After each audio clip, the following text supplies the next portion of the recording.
Tony, I suppose we can start from early. All right. Click the yellow box, the blue box on the laptop. Switch these two, get these people out of here. And I'll have Did you get it all over with? I don't know. Yeah, we'll switch it. Yeah, I just say we're going to switch it. Yeah. It doesn't make sense to keep them here.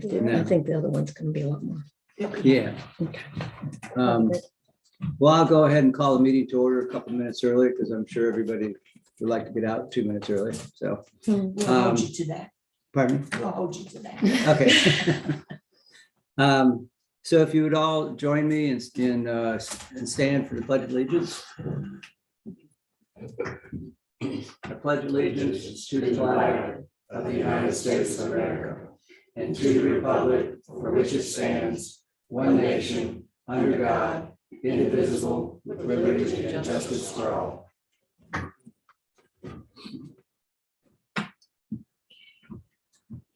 Next item on our agenda is approval of the minutes from the November 2, 2021 meeting. Did anybody have any comments, corrections, additions? I just have one typo. I missed that. So go, Neil. It's on page 2, just above 6:06 p.m. Where- 6:02 instead. No. The line above it, it should say, I believe what I said was, I do not understand why we have to spell that out in the SUP. And it should say, isn't it covered instead of is it is. So the word is isn't.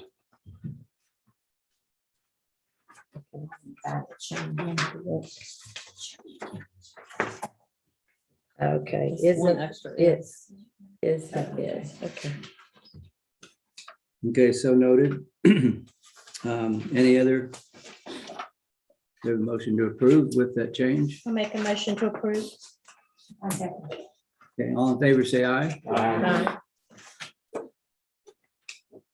Robert Leanne motioned and Kitty seconded. Thank you. I'll approve. The next item on the agenda is, and would everybody be okay if we switch the agenda item so the item B doesn't have to hang around for the long, which is probably gonna be a longer discussion, so if we can move that, Tony? Yes. Yeah. Everybody's okay with that? I think it's Okay. great. Chairman Smith and members of the planning board, this is a request we received from Mr. John S. Carey to rename a portion of Seawater Drive to Everett Ward Drive. This section starts at West Salisbury Street, Highway 74 to Seawater Drive. The concept and design change will be consistent with the current road name, signs and size, color, and font. Findings, the renaming of this portion of Seawater Lane would require an address change to the old fire station and flotilla buildings. We have 2 buildings there for Seawater Lane. So that's pretty simple. We can just change those names for those. We did this, sent out departmental review. There were police department supports the name change. Got no response from the fire department. Public Works, no comment. Parks and Recs, no concerns. Staff recommends that the planning board review and can consider the request for renaming a portion of Seawater Drive to Everett Ward Drive. In the attachments, we have policy and guidelines for naming town assets applications. And if you go to the very end of this agenda item, you see the section that goes from 74 in red to this section right here on Seawater Lane. If you got any questions for me, I'll be glad to try to answer them. And Chief John Kerry is here also, as you know. So. Anybody have anything for Tony? I do real quick. The application said there were 2 possible names. Is it just one? Everett Ward Drive or Ward's Way? I think when John gets up here, maybe he could address that. Okay, thank you. Yeah, I do have a question for Tony. Tony, is it simple to change those addresses on? It is. We will have to call the county, tell them. It may take a little while for it to reflect on GIS or something like that. It's pretty simple. And well, the flotilla is an active business, but what is the old fire station? It's Yeah. a storage or it could go away. Okay, Yeah, it's, I think it'll always be storage, I think, for parking and others. Garden club store Garden stuff in there. club. but it's, Everybody. it's not a mail receiving address or anything like that, right? I I hope not. I don't think so. I don't think so. No. Mm-mm. Thank you.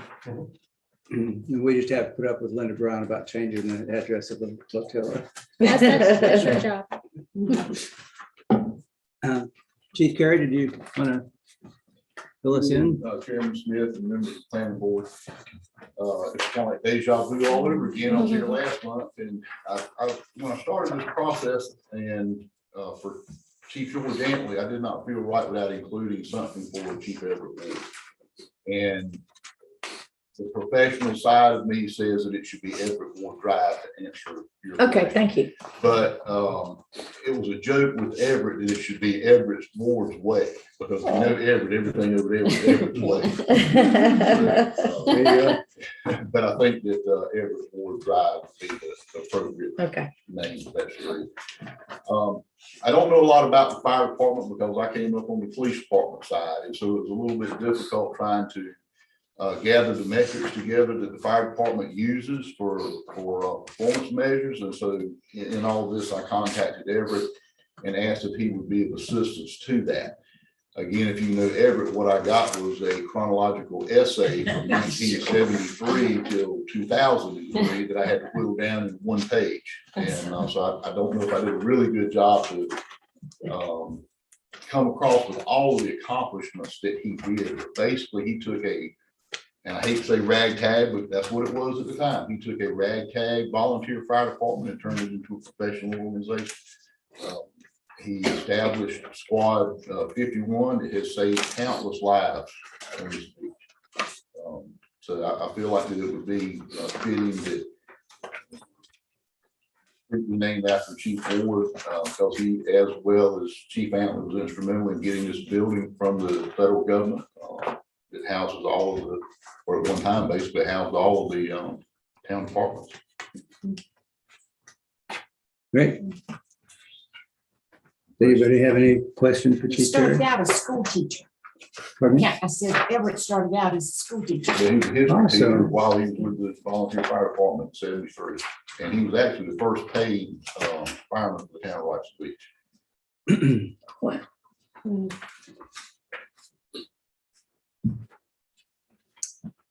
So without, I thought maybe Nancy wanted to say something. Without further ado, anyone want to make a motion to Make a motion that that we approve the renaming of Seawater Drive to Everett Ward Drive. Yeah. Leanne beat you to it. Leanne seconded. Any further discussion? All in favor, say aye. Aye. Okay, Robert, that was unanimous. Thank you. Thanks, Chief. Appreciate Thank it. you. I'll have them on. You too. Two Thank the other very fine petitioner men. for, Two very fine. Yes, they men. are. Thank you so much. we thank the other petitioner for letting them go ahead. So our next item is agenda item B, which is, I'm sorry, it's A reversed. To review and discuss a text amendment to 155.9.1.5 off-street parking requirements for land use table in section A3, definition of mixed-use commercial dash residential. And we'll hear from Tony first. Chairman Smith and planning board members.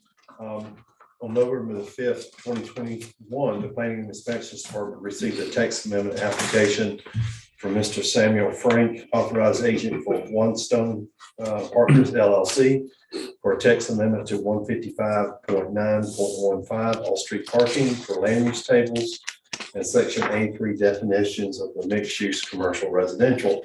Now, on the first page here, you'll see the proposed change to the ordinance reads in blue here. And I'll read some of this right here in the middle of the paragraph. Those commercial uses permitted in a mixed-use development shall be the commercial uses permitted in the zoning districts. Each residential unit permitted in a mixed-use development located outside the C1 district shall have a minimum of 1,500 square feet of heated space and shall comply with all the provisions of the ordinance.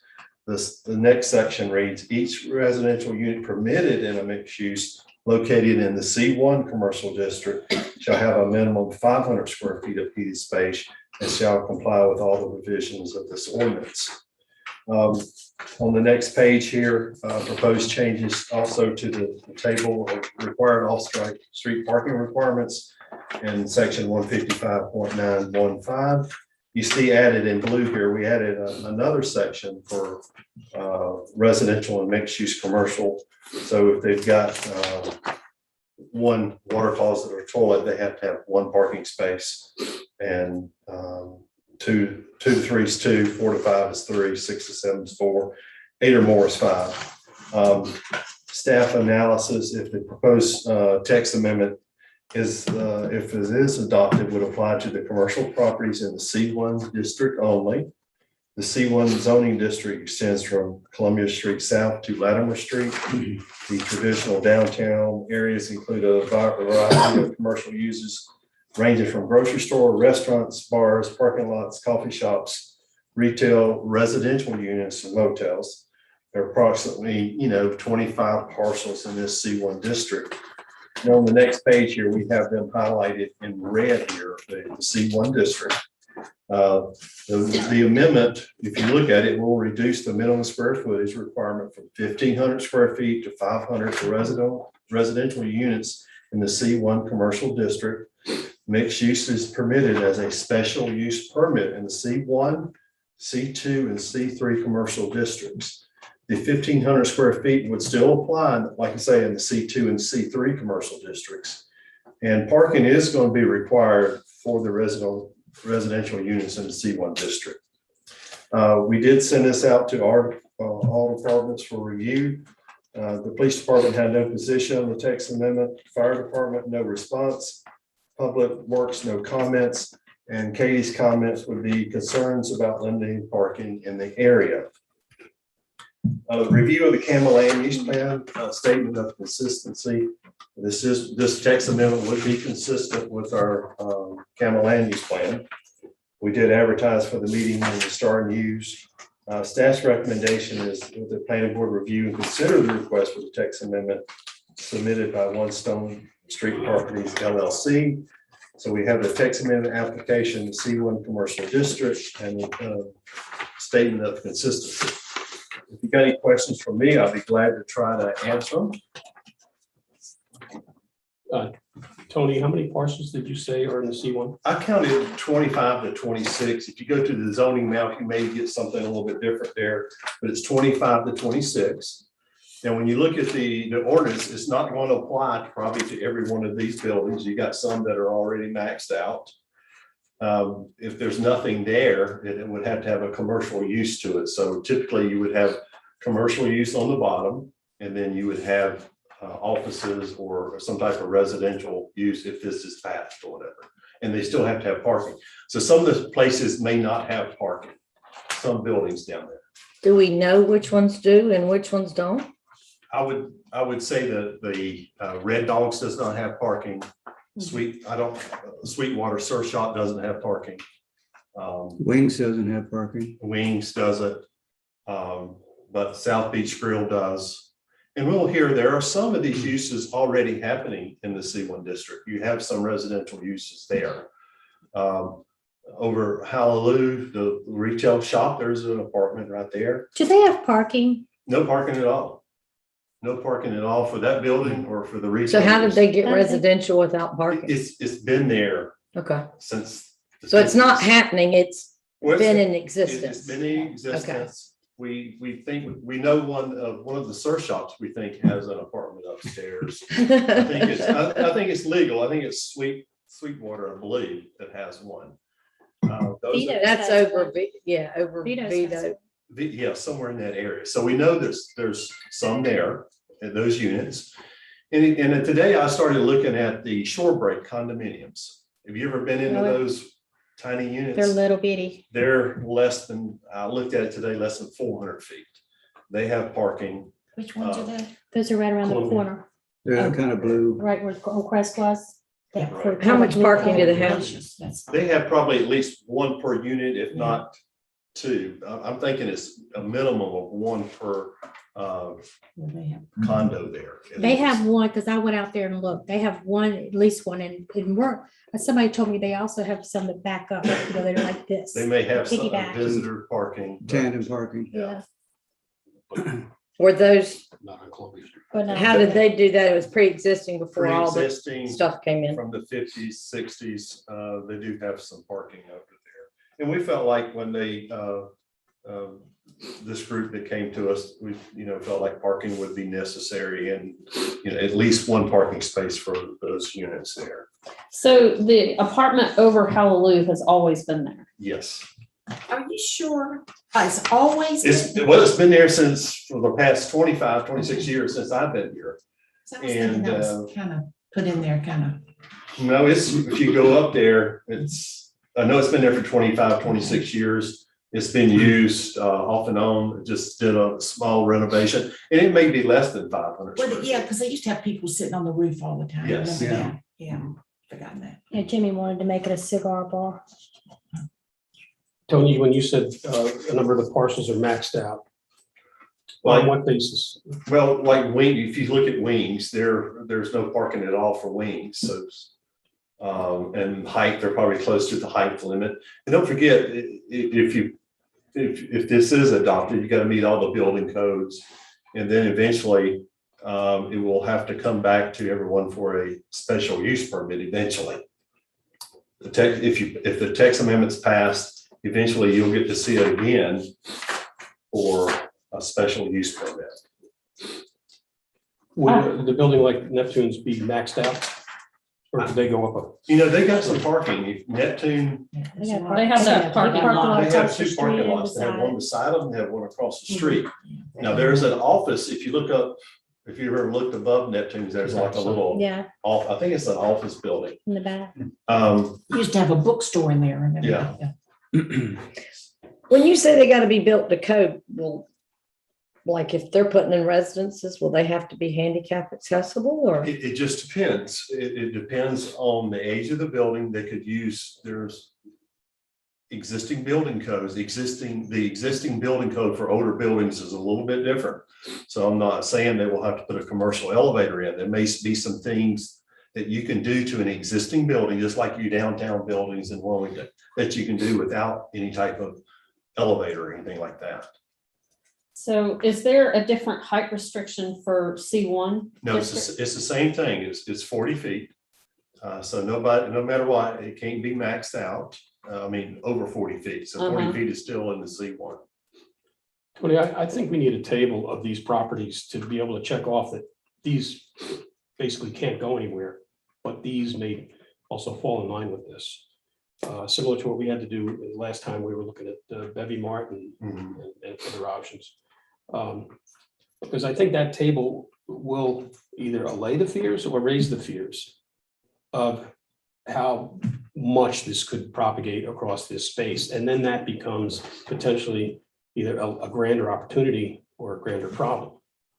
Because we haven't figured out necessarily how this impacts parking and the density of living here. I'm also very surprised that the fire department didn't weigh in on this. When you think of the density that it could create, or the cubby holes, so to speak, of residents and evacuation and all that kind of stuff. So I think I think right now we have an interim fire chief. So Yeah, because they don't ever seem to say. yeah, that. and When will the new one be on board? I don't know. They're advertising for the position. I did send it to the interim chief. But I didn't. It would be helpful to have their response, I think. Yeah, that's pretty critical. Who is the interim chief? Jim. Where it says Dunn's Tree, Probably that doesn't matter red, who it there's is. C1, what is that? Is that part of Station One? I don't know. What are you talking about? Those Red. condos on Oh, it's Stone just Street. one South condos, Limit, maybe? Yeah. It's called That's what? C1? One South Limit. One Those South- condos are C1. One South Lumina. Uh-huh. And we're talking about the area to the right, which is Tower 7? Well, it would, again, it would apply to all the buildings. All the buildings. But, yes, But only mixed use, but only mixed use. which is really only about 2 or 3 structures. Exactly, so it has to be a commercial use, and it has, you have to go over it, so the parking lots technically would be, would be out. It would be out. Well, I mean, unless someone built a new building. Yeah. But then they're taking parking away from the Neptune or 22 North. You see what I'm saying, if they build in the parking lot. But if they built a current code, they would be off the ground and they would have parking underneath, wouldn't They could, they have two options, they could flood proof or they have to elevate, yes. So it's still a potential Mhm. lot. Help me understand what'd you say it was, one station? One south limit. One south limit. Yeah. That right now is already existing resident or some type of dwelling. Right, Could they tear that down and come back in with smaller units based upon this I don't change think- we make? I think it has to be some type of commercial Yeah, it use has on the to ground be. floor, so I don't. Oh, yeah, think that's that- what I'm saying. Would Mixed, commercial has to have be to be mixed. part of it? Yeah, so Okay. it has to be a mixed use, so I So don't they think, could build businesses down below and put smaller, or all those owned? but the thing is, they have parking under there, so again, Oh, okay. so they wouldn't have parking if they did. Yeah, Those, okay. those units are already 600 square feet, so. Yeah, they're already small. very small. All We're really pre-existing. only talking about three properties, it looks like to me on this map. And what about the other, like hotel that's, to the far left on Waynick? Summer Sands. Summer Is Sands. that Yeah. Summer Yeah, Sands? those are individually owned condos. Yeah, those How are, big are, oh, okay, so and they're those, probably maxed out height already. I and would think they parking. are, Yeah. yeah. Okay, So it wouldn't apply to them because they're not a. but Wings isn't probably maxed out to height. No, But don't Wings have is not parking. maxed out to height, But they don't have but parking. there's no parking. Mm-hmm. For Wings. Parking doesn't have to be on the property, right? It can be associated. There's, an applicant could ask for a parking exception. An applicant could provide parking within 400 feet.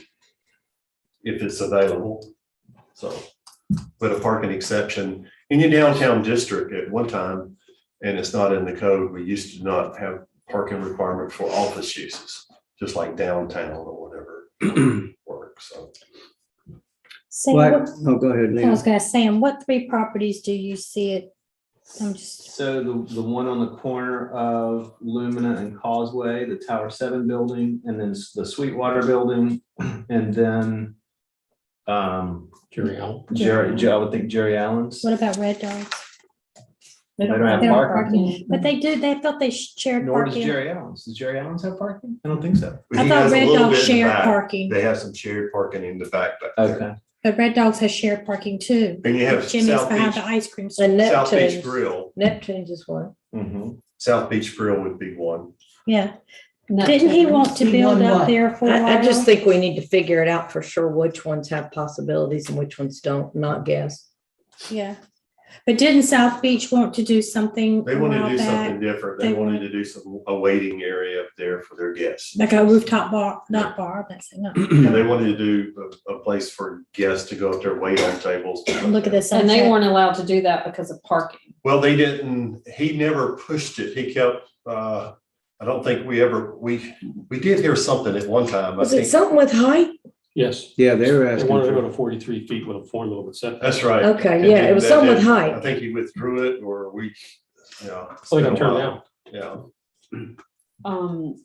So what about where, is it Buddies? is? Loggerheads. Loggerheads, I can't. Yeah, remember that's the an name. existing building, commercial building, Uh-huh, and it would be, I mean, technically potential. I'm not sure. Okay. because they have a lot of parking there too. They have. Yeah. Mhm. some It's parking. one of the bigger lots down there. Yeah. Mhm. I think one of the things we have to keep in mind, take Loggerheads as a good example. If he were to do something, he'd have to build, his first finished floor would have to be how high? At 8 to 9 feet off the ground, the next floor would have to be at least 9 feet now because the flood maps have changed. Right, so a commercial use elevated that high unless it was office space isn't gonna work. It's not, retail won't work there at all. So any developer coming in doing these things, if it doesn't make economic sense with the parking ratio to the elevation, I mean, you gotta make all these things work. Financially, it's not gonna work for anybody to do these things. Because you couldn't build on top of loggerheads, you'd have to tear it down. It would or have to be something. torn down and Yeah. then it'd be starting from scratch, square one, and there'd be no grandfathering, no anything. And from a practical standpoint, you're really talking about just renovating existing structures, That's right. which is why I said it kind of only really relates to about 3 or maybe 4 properties. I'd feel more comfortable if we know how many that does apply to. And what's the square footage of what's potentially changeable? Will you be able to determine We'll be able to. if the potential have square some footage? Answers to the questions. Yes. Okay, I have to wonder if Loggerheads is actually 500 square feet currently. Is what? If it's 500 square feet. Oh, it's huge 500 inside. nasty square feet. It's probably 600 square feet. I'm more concerned about having a I've tetanus never shot been before for going there. Oh. Maybe tetanus shot.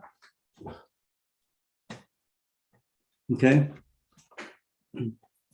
Anything else for Tony at this I time? have a couple questions about the, I guess it's a business space now on the second floors. What's the controlling size of those spaces? I'm not sure when the applicant gets to the applicant's attorney, maybe he can address the sizes. I know there are some existing offices up there. And there are some other existing unused space, I think, upstairs that was used at some other time. Yeah, well, the same question would apply to the other Right. potential buildings. Yeah, I don't know the sizes up there. Because it's hard to say from the street, what's an occupied space and what does it look like looking down on it. Okay, They're just here and they're not asking for a specific spot, are they? No, It's just a general. This is a general C1. Yeah. Yes. In C1 only this area, or are there other areas? No, that's the only. Only C1 is C1. downtown. Yes. What area is like Johnny Mercer's? That's C2. C2. Yes. The two pier areas are C2 only. We C2. only have 2 of those. Downtown is only C1. And what is that, very last red block, which I know is that little hotel thing, Shore Break? What's behind that you've got blocked off? Parking lot. I know it's the Parking. parking lot, but that means, It's just a parking lot for Jerry Allen's. okay, I don't know if he shares it, but he uses that. so it's not owned by Shore Break, it's owned by the Yes. property adjacent to it. Yes. Okay, Yeah. a lot of Now, little squares. above, Jerry Allen's, Mhm. they've made it. There's been a couple businesses up there. A lot of It's just been, I wonder how many years that's been up there, because I remember that maybe 10 years ago, they made it a little apartment and then it turned into a beauty shop. And it's been, I'm not sure they had any permits it was a athletic club or. Yeah. That's still Crest. there in Crest, the Crest, downstairs. yeah. But that's- Yeah, it's in the that's- basement. That's been since then that they. Right, but it didn't, They're on the backside, but there's still Right. an exercise. well, it used to be a balcony around there when the Crest was there, the Moving. bar. There was a balcony around it because the bands played on the stage and you could go up the stairs. Used to be a balcony and look down on it.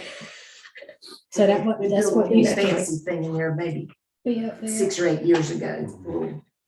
so there was an apartment with a year ago, so is that, There's still an apartment up there. okay, so there is, but that's not been I'm not. done through I haven't been, channels. I haven't been up there in a while. At one time, they did have an apartment and I think we made them take it out, I thought. This is when you come up the stairs and you'd go into the hair salon, you It's went up right another there. little stairs right there, It's 2 or right there 3 on the stairs back. and a door to go to an apartment. And there's other Oh, that was spaces up illegal. there too, so. So Tony, They just went in and put if it they were in. to renovate for business space, what would control the size of their? Well, the breaking up these FEMA 50% would, as far as downstairs. Is that what you're asking? No, if they wanted to renovate on the second floor, Well, In other words, how is business space? like offices, they have offices there now, offices that permitted use. So they could, individuals come to us and then we would issue the permit for a lawyer's office or whatever. So we would do that.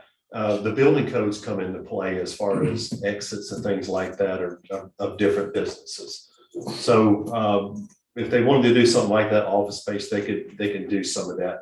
But the building, some of those buildings are tied to the FEMA 50% rule because of the business downstairs. That's all tied together. But what would limit it is the building codes and things like that, and the height limit and parking. Okay, I think my question is a little bit more particular than that. So if they wanted to simply gut the second floor and put it into office spaces, Mhm. what size spaces would they be, and what kind of toilets would they have to? It would, would they have the to building organize code dictates that. So your building code would dictate how big a residential room is. It would tell you, the plumbing codes would tell you how many sinks and lavatories and things, water closets they have to have. So the building code, plumbing code would dictate and things like that in those districts. How can we relate that to this request for 500 square feet and one toilet? Well, that would be, in other words, for residential, for your house, there's only one bathroom required for a house. So in other words, these are going to be residential units. The building code, there's two building codes, commercial, residential. But one bathroom is enough for a residential unit. So a bathroom, and the bathroom has to be a certain size and things like that. But does the house still use that 1 to 3 toilets? You gotta have 2 parking spaces. Yes, So if your house has 8 bathrooms, you better have 5 parking spots? that's what you're supposed to have, Yeah. yes. Okay, on the commercial side, let's take the mixed use side. Let's say it's a commercial building. What is the square footage to parking space required? So There's the only parking space for commercial, the commercial only gets into handicap parking.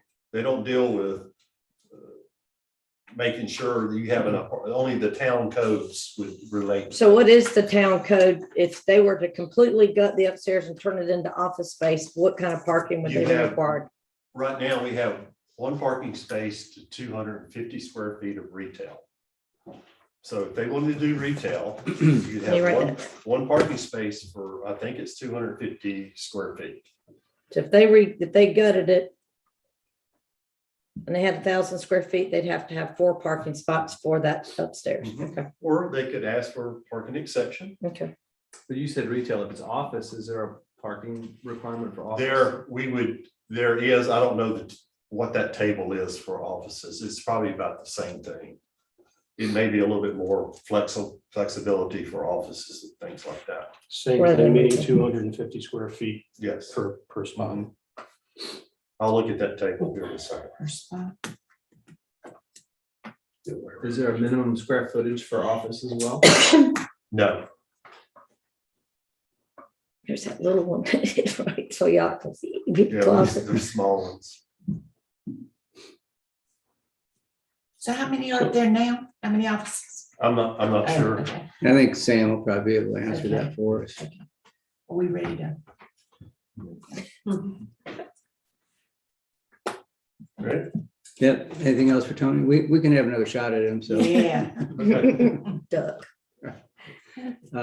Sam, do you want to come on up and fill us in? Mr. Chairman, members of the board, my name is Sam Frank, represent the applicant. We do have a slideshow. Could I ask a question before you? So it doesn't identify who the actual owners are, and I believe that's a requirement of the filing. I apologize. No, okay. The owners are One Stone Partners LLC. No, who are the owners of the ownership? The owners of the LLC are Joel Tomaselli and Ross Tomaselli, both of them are here this evening and available to you if you have questions for them. Let me explain what's happening upstairs now for the sake of answering some of the questions you just asked. So the impetus for this, the reason that we are pursuing this is because we want to restore what used to be residential back to residential. In the mid-90s, this space was converted from residential apartments to office use. Today, there are 5 individual offices, a conference room, a lounge, and a reception area, and 1 bathroom in that space. It's been vacant for a short period of time, but it was occupied by Cadence Realty most recently and operated as an office. Excuse me, by office, you mean a room? Or, When I say 5 offices, that's exactly what I mean. It's a room designated for a specific agent or employee, as the case may be, depending on the business operating there. There are 4 parking spaces allocated to the upstairs space today. And well, as I say that, I just mentioned that the space was temporarily or recently temporarily vacated.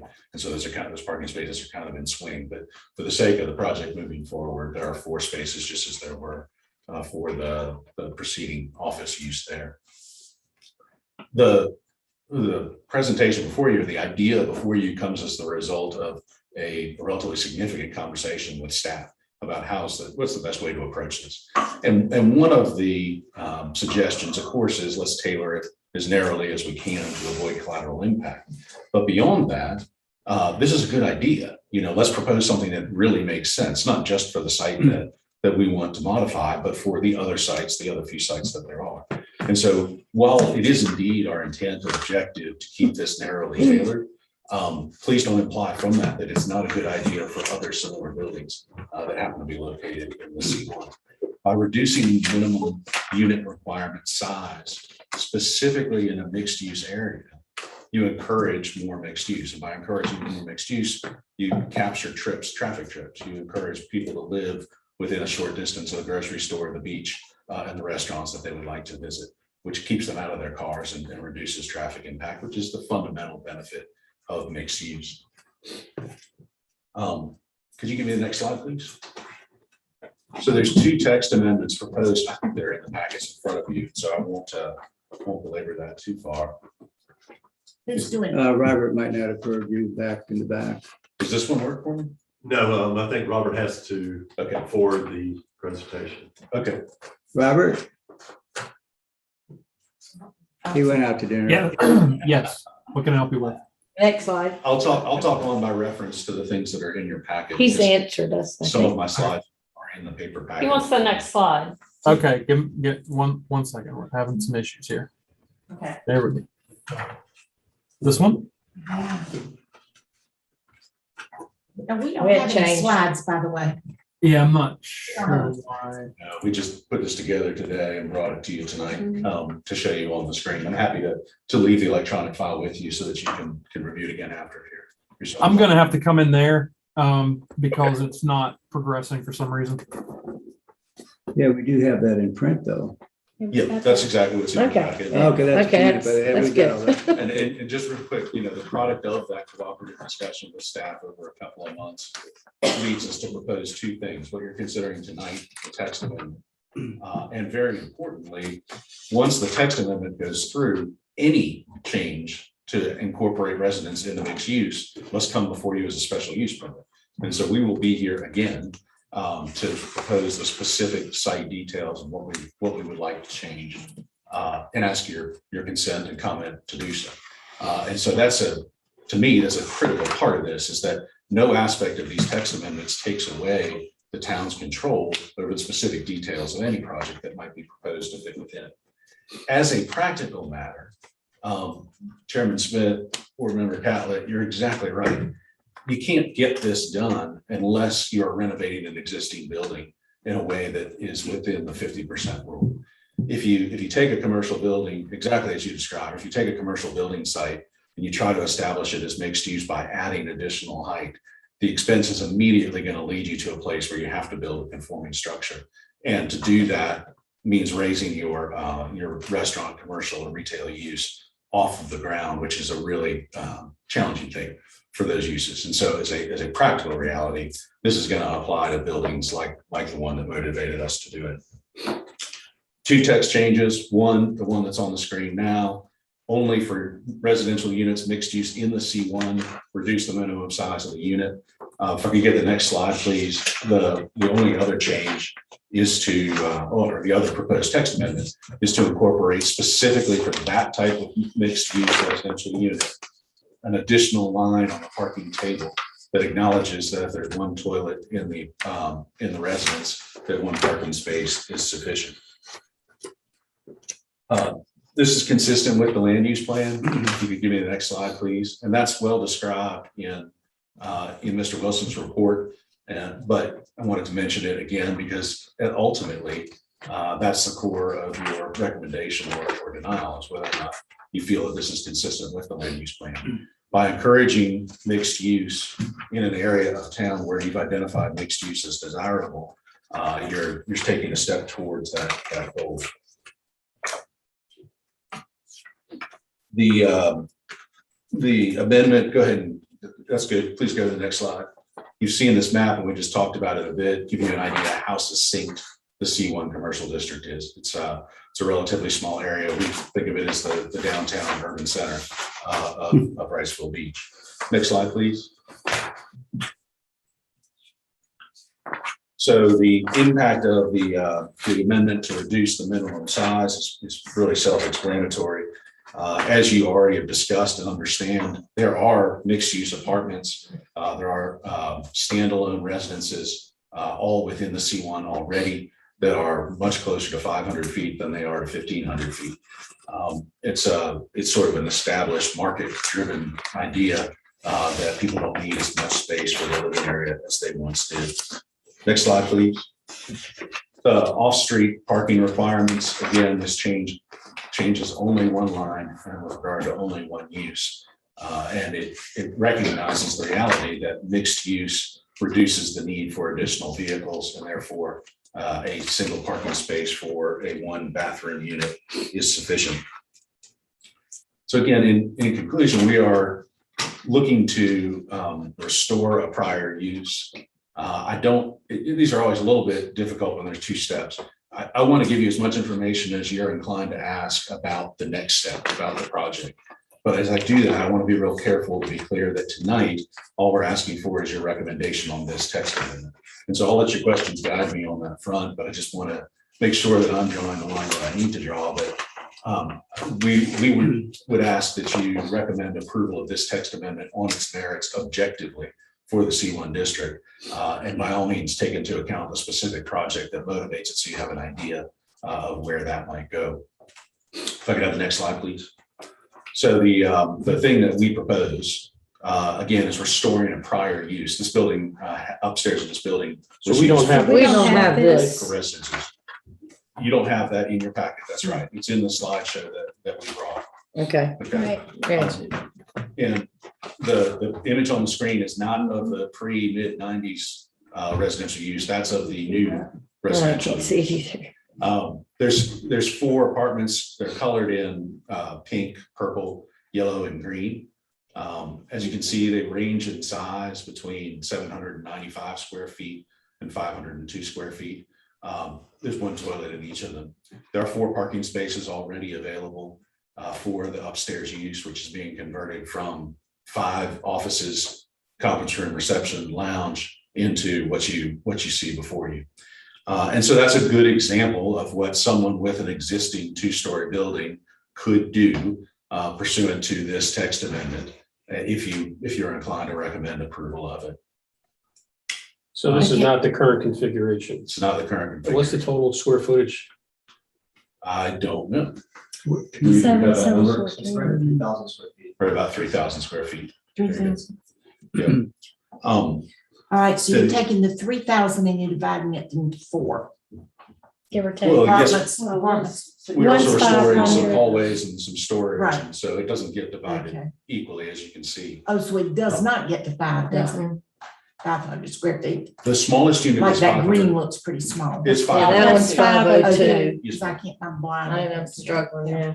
And again, 724, 769, and 7. Okay, so they're all bigger than 95. 5. They're all bigger than 5. then. Yes, ma'am. The largest one is 795 square feet. The smallest one is 502 square feet. In that total 3,000 feet of space, you lose a little bit for hallways and storage and the like. Where's north on this picture? North is up on this picture. So Lumina is on the left side of this picture. Stone Street would be at the bottom of this picture. If I could have the next slide, please. Just give you an idea of what the building would look like after the renovation. I imagine your reaction to that is similar to mine, which is that's what the building looks like now. This is just cleaner. There's almost no impact to the outside of the building with our plans.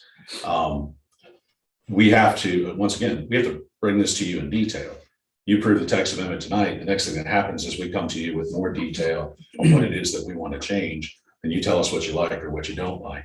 I did include some of this information tonight, again, just for context, so that you can understand what this text amendment would facilitate us asking permission to do. What is the occupancy expectation? How many occupants? Oh, that's hard to say. I mean, the thing's designed to accommodate between 1 to maybe 4 people. 4 people would be a lot. In each unit? Yes, I'm just speculating about In a how two-bedroom, you many could have people you people. could put into the unit. if Well, you're- you're limited There wasn't to two one beds? toilet. Yeah, there's 2-bedroom units. There's, Oh, I thought those were closets. Okay. You live in too big of a house. Wouldn't I love that? Okay. but as you consider the text amendment, as you consider the small C1 district and the small number of buildings that sort of fit the bill where this could work, I thought this showing you our ideas might be helpful for context.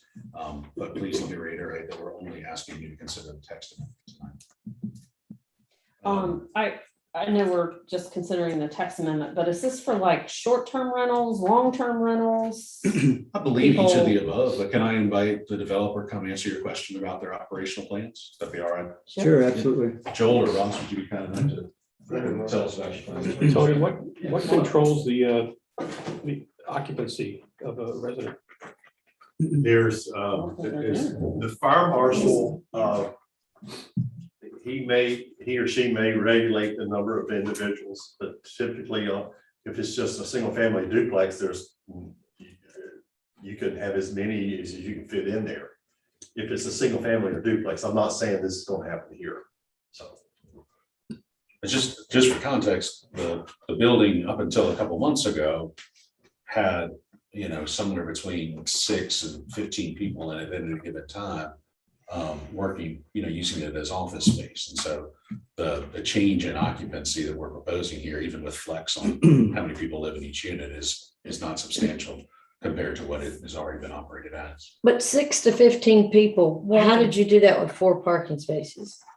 It's immediately adjacent to significant public parking. It's walking distance from several other businesses and restaurants. And so it's not a given that every person that visits the space needs their own individual parking space. That's the true benefit of mixed use. But So there is a regulation on parking needs for a business. There is a requirement, because they're not done, like your business, if you're a certain size or a certain something, you have to have this many spaces. For accessibility, you do, and then let's say Tower 7's already, they've got parking exceptions for those. Yes. But typically on new construction, the building code, the fire marshal comes into play for how many square feet you got, or is it a meeting room and things like that, like this room here. Now, for these residential units, this probably won't be any, the fire marshal will review these plans for the county. But there's not going to be a set number, I don't think, for each, just like a hotel motel room. There's not a set number as the occupancy. There is for their lobby and restaurants and things like that. you had a question about the nature of the rentals that are planned. That's why I invited Ross up here. Thank you. When we get Yeah, a chance to answer and that. Ross, if you just state your name and address for us, please. Yeah, Ross Tomaselli. I live at 121 Live Oak Drive on Wrightsville Beach. I think the nature of the occupancy would be based on the season. I think in the summer, there'd obviously be a demand for a short-term use, and in the winter, you'd see more monthlies to seasonal stays. I've done a couple of these on the beach already.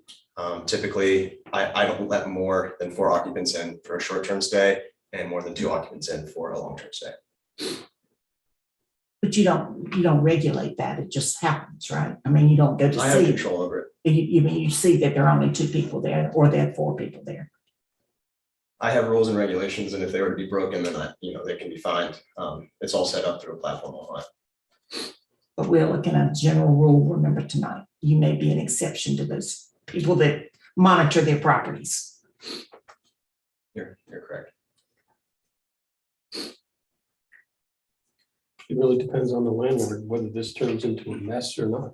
Yeah. Because Well, you could it's say no in the different off-season. than a large house on the beach It's- that's rented, and yes, you can it- have it's- 20 It people doesn't matter what piled you're in there building, for a it depends on weekend. your landlord Sure. as to how successful it is. So there may be requirements that we want to set. So what this will be then is 4 apartments for rent, Right. Yes, no ownership involved other than the one owner, I guess.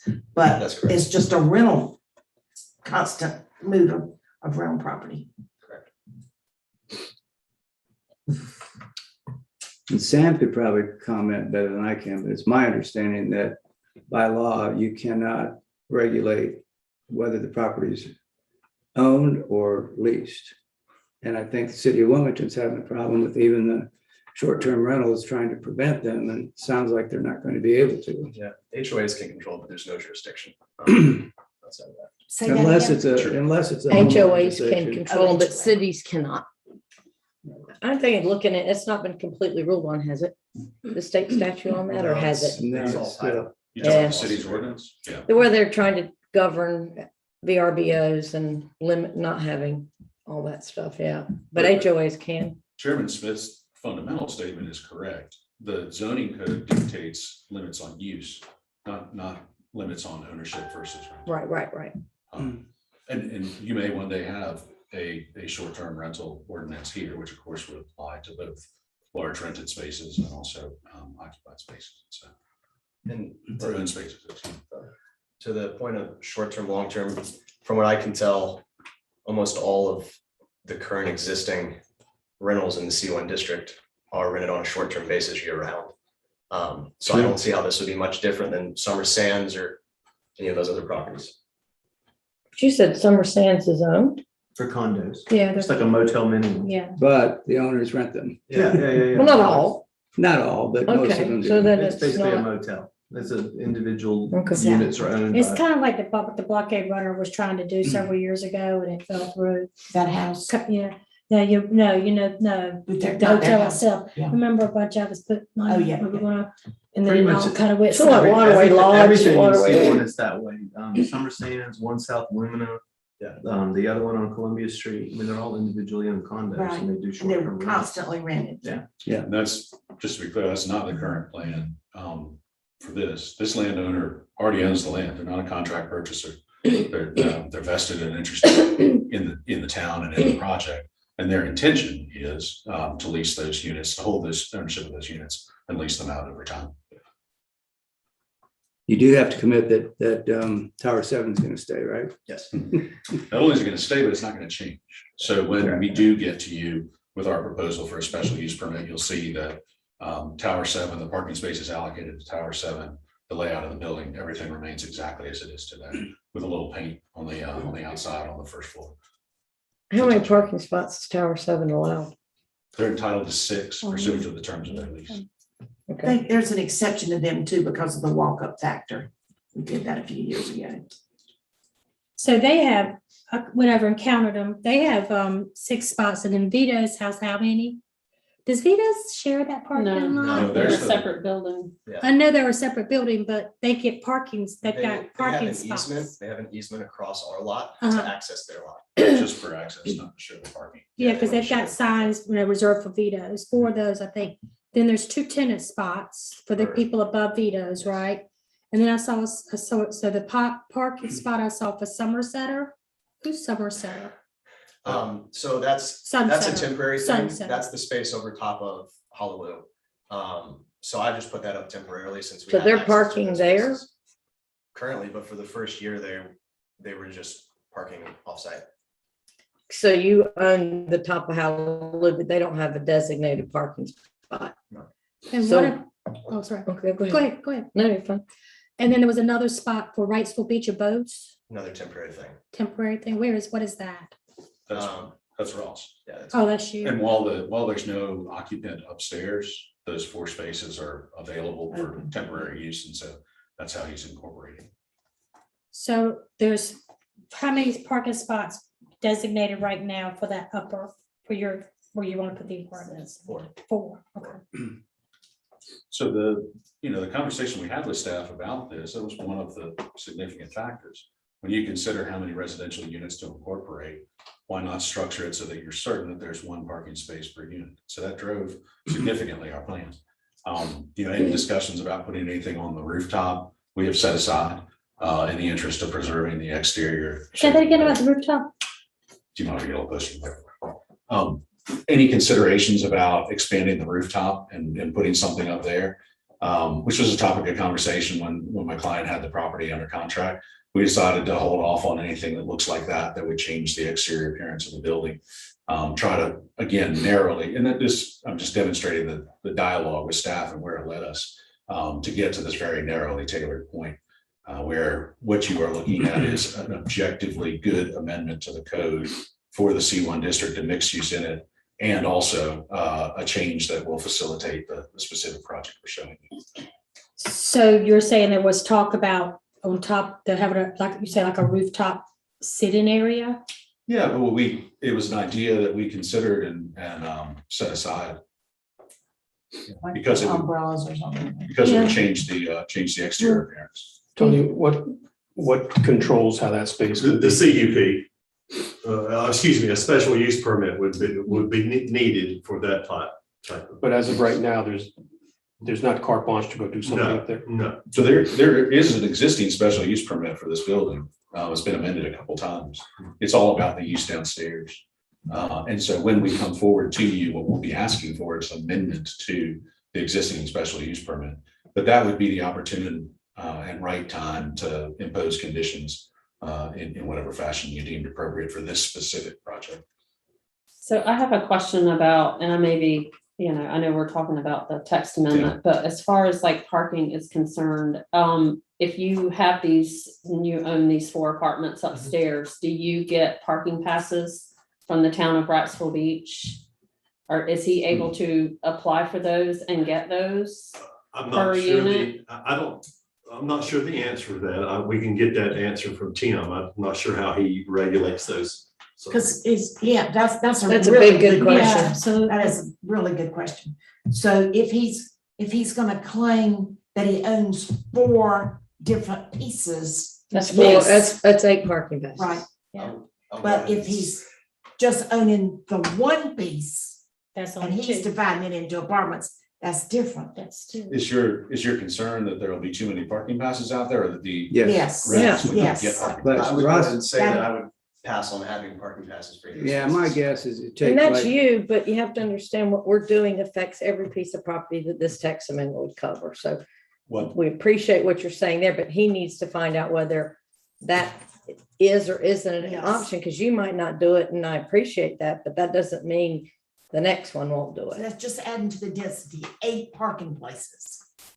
Well, You my get guess 2 is passes per. the answer is gonna come back as no, because that would mean like Shell Island would all get 2 passes, and I bet they don't.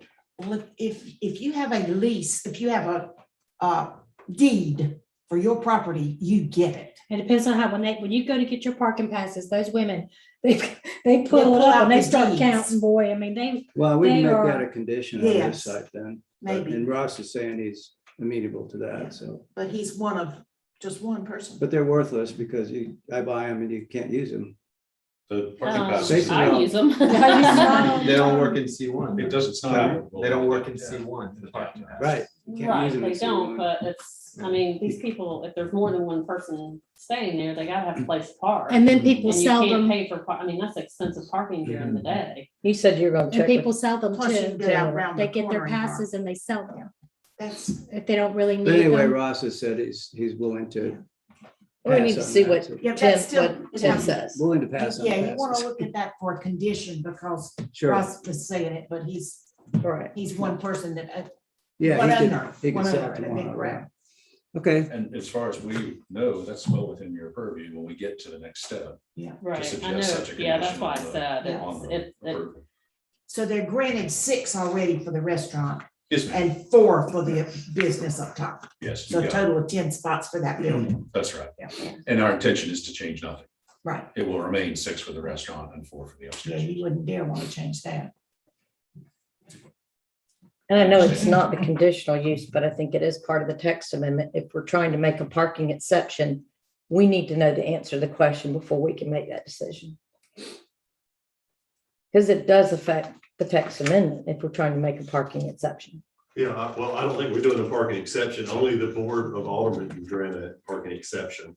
Well, not the parking exception, but the, Parking passes. but what we're writing talks about making this parking change. Yeah, one per, So it will affect that parking situation if we're getting parking passes to go with it. I think that, to me, it needs to be a key part of whether that can happen or not.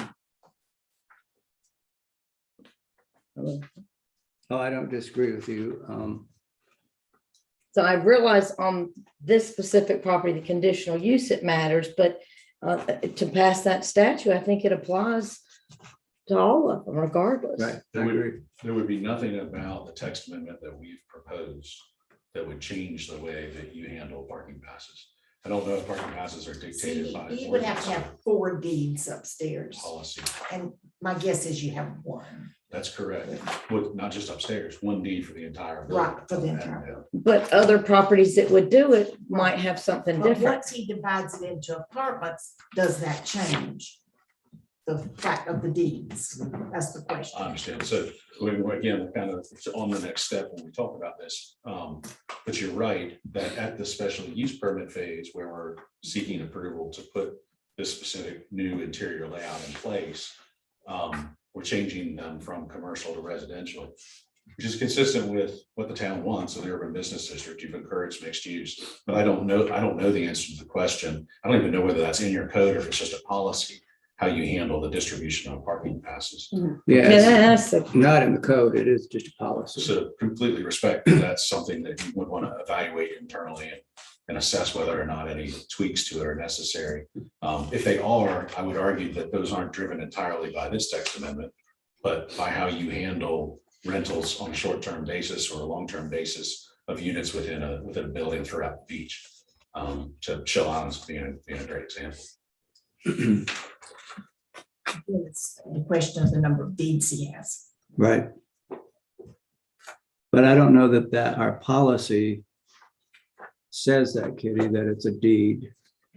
because if somebody has a signed lease or they have an electric bill, they get 2 sets of parking passes per address. So that's why the question's got to come back to Tim. No, Is if we- I'd say that again. If they are renting, they also, all they have to do is bring a utility bill or a signed lease agreement. For what? No, Parking? that's No, not correct. No, Nope, trust me. yeah. During my- You To, have to get a parking pass, you have to, that is for a sticker to get over the bridge. All you gotta do is show your driver's Right. license, but to get a parking pass, if you own your property, they pull it up on it, you show. I thought the your- ones that rent the property, they have to bring. They this. have to bring A a rental certified agreement. letter. No, Mhm. they just have to find about, That's just for crossing Just- back on the bridge. that's Okay, just- that that's is just not for the little a sticker. That's it's not very for- difficult to get a parking, the thing that hangs from your mirror. You have to go in with a letter that's been notarized. You practically sign your firstborn Yeah, over. You have This to, is- you have to have a deed. My guess isn't gonna make, I think he's just gonna have the one deed. They're gonna go into the computer and look under the name, how many properties they own, how they're divided. It's all on a computer, and then they will count. Yeah. And across the street from me is a good example. Though he owns 2 properties, one's counted as 2, one's 2 that's only counted as 1. It is crazy. Seriously. So Just ask him kind of what that means if he divides it into 4. Would he have to have 4 deeds, or does he just got the one deed? That's all, that's the only thing that'll matter. this is anecdotal, but from personal experience, renting a home on the beach. I rented a home from Lisa Weeks for a year, and she had to get the parking pass and then Right. decide whether or not to give it to me. Yeah, Exactly. that's the easy way to do it. And then there's landlords that aren't around, and if they send you to go get it, it would have been, Take something more. it's But the complicated. something more includes that the passes have not already been distributed to the owner, I believe. Right. I don't think They they'll know, give out. they record it. So So they'll you only can't give- slide in. If but the another- owner's already got 2 passes, the tenant Yeah, can't also get exactly. 2 more passes. Exactly. Our responsibility is to look at this beyond this specific piece of property. I agree. What's like, But you can't do is for that retail whole area. stairs on new construction, 'cause it's gotta be C1 open. period. You gotta have parking below, it's just gotta be knocked out, right? Neil has Except from something a to say. practical standpoint, it's Go just ahead. renovations only. People I talked to about moving the slides. Robert, See, Robert, Just ask Well, Robert, he's not. you want to go back? he's the Robert. Too much. Oh, is he here? Right. I do want to go back. Can you go back a few slides for me, please? I'll tell you when to stop. Highly undesirable. You have to go up an elevator. Stop, please. So this is the fundamental But question. I just want to say something. It's our responsibility to look at this beyond this one piece of property because it can have a knock-on effect. And there's questions we have about those other properties, which ones would qualify and what state they're at as far as their square footage or potentially how that could change. Also, we have these questions about the parking. And I'm also concerned about the occupancy. How do we in any way set a requirement for the amount of occupancy? I think we do it in the special use permit. If that's the case, then so be it. But I mean, it's not just something we can rely upon each individual owner to interpret it in their own financial best interest, how to do it. Because I see it every day on the block that I live on of how some people interpret it. I can just keep stuffing them in. And they'll park all over the yard. That happens all over the beach. It's obnoxious. And we can't let our downtown become obnoxious. And I'm not saying anything personally about what this is about. I think this potentially is a great tipping point for the town in that area. But it's our job to root it out and understand it. No, I don't think anybody disagrees with you on that, but I think it happens under the special use permit. Well, It can't happen under the text amendment. I think there's questions that we need to have answered. Oh, absolutely. yeah, I'm Before the talking text amendment. about, we're not in a position to vote tonight on this text amendment, given the questions that we don't have answers to. Oh, I agree, because there's other questions that we have yet that we haven't asked yet. Sam, did you have? He was gonna talk about something I was else. just trying to bring it full circle. The one thing that makes this kind of a big decision is you're reducing the size from 15 to 5. That's big. And that's a big, that's for us, that's a big, that's a considerable reduction, excuse me, of size. And I don't know, I can't tell you if you had two 1,500 square foot units upstairs as opposed to 4 smaller ones, what that would balance out as in terms of occupancy and cars. My instinct is that it wouldn't be terribly different. That you're just talking about a similar number of people. So you could get 2 up there, you think? Two, yeah. I don't know. It's around 3,000 feet. You got to have an entryway. I'm not sure that we could. But the point I'm making is if we were to not change the 1,500 feet to 500 feet here, the result would be a smaller number of larger units. And I don't have any reason to suggest to you that that would result in fewer people or fewer parking spaces required than what we plan to do. The fundamental question, though, that drives whether you recommend this or not is whether or not you believe the proposal is consistent with your comp plan and in the best interest of the town. And so of course, we believe it is. The goal of achieving mixed use requires incorporating some residential use and commercial use in the same buildings. And that requires blending the parking, traffic, and occupancy needs of both of those uses. And what it should achieve, the true benefit of it, is that you capture opportunities for people to visit businesses from their home without getting in their car to do it. And that's exactly why your comp plan encourages mixed use in this downtown business district. The text amendment, as we proposed it, makes that more realistic. If you have other questions for us, though, please, we're here and interested to answer them. Well, I'd like to address Kitty's point. I think we'd be talking about the same issues. Even if it's 2 units or 4, we're still going to be talking about the same issues like occupancy in the units and parking issues. We're going to be talking about the same issues, I believe. And he Kind said of, yeah. something very important, and it's something that I always, as a board member, look for. Is it in the best interest of this community? And we've talked about that. That's the way a I lot of look at times. every issue, and Everything. I think it is. I think downtown is going to rot. if it doesn't get gentrified Yeah. somehow. Our aim has been to improve the downtown for a long time. Right. But Neil said said, you used the word obnoxious. Downtown's already obnoxious. That's right. It's been obnoxious forever. Well, the only way you're gonna do that is get rid of the bars. Well, and the It'll never noise. happen. So. And the When you noise look- and- When you look at this little square there, and you have four, that's packed. Mhm. That's absolutely packed in there four. If you take out those two lines, you know, it's just it's not nearly as this is. So it just, you know, and these short-term things are just a short-term, just bring 10 people in, spend a weekend and move on. Which is wonderful for the businesses that are located downtown. I know the turnover is something of a hassle for, I've lived on the beach for many years. But see, there's no such thing as one parking place for 10 people. For 10 people. I'm saying that these little things like this, these short-term things, pack as many people as you can in there. Not all the time, I not all don't, the time, and this is but going they're gonna be looking for parking somewhere. this is going really far astray from the proposed text amendment, but I want to respond to that by saying this is an owner who not only owns the business downstairs, but owns everything upstairs, and it's going to depend on repeat business. And so anything that the people upstairs do that's obnoxious to the business downstairs is going to be detrimental to the owner. And anything that the owner allows upstairs that discourages people from renting those spaces in the future is going to be detrimental to the owner. And so the idea that we don't want this to make downtown more obnoxious, we are directly in alignment with that concern. And I take some comfort in that. I hope that you do too. We have to think of this in terms of the other owners of properties and what they might do. They may not be the good caretaker of the space. And if this building sells again, who knows who that owner's about? So that's why we have to explore these things and try to understand, you know, what can we tighten up, you know, in advance. Other things about the proposal is we've drafted it along with staff that you would choose for us to consider changing.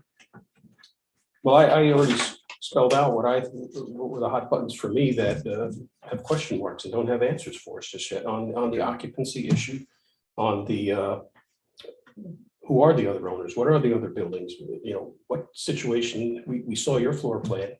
You know, your thoughts on your floor plan. Would We don't have Tony, that information. on would the rest each of the person subjects. have to come, each different building would have to come and make their own request, right? Yeah, they'd have to start the process over. Yeah, in other words, if they needed a text amendment, they have to do the same thing here, and they have to come through the SUP hearing.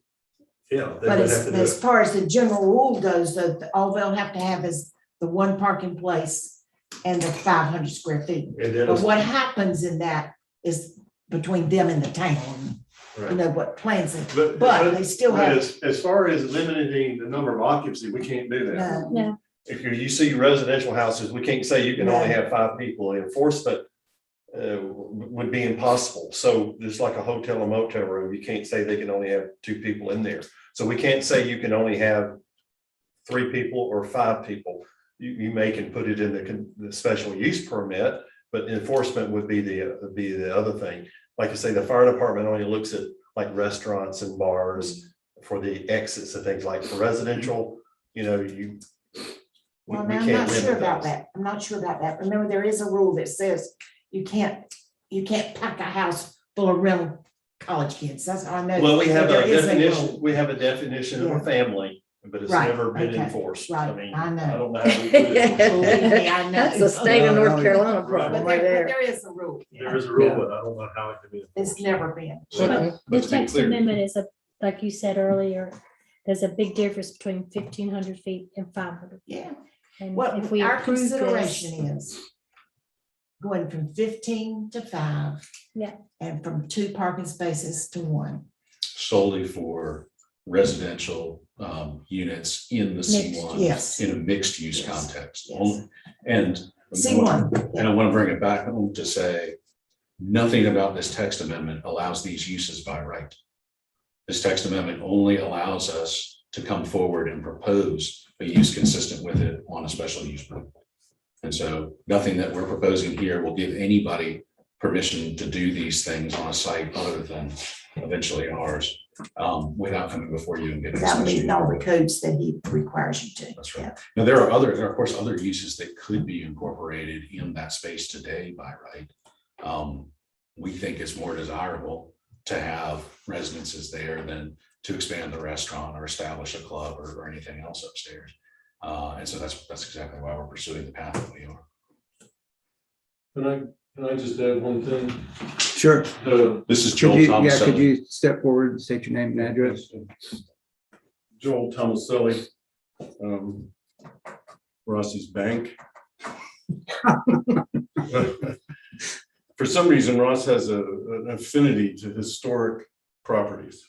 So all that he's done on the beach is the Live Oak was built in 1928 and he restored that building at 121. Restored Hallelujah, that was run down and full of rats.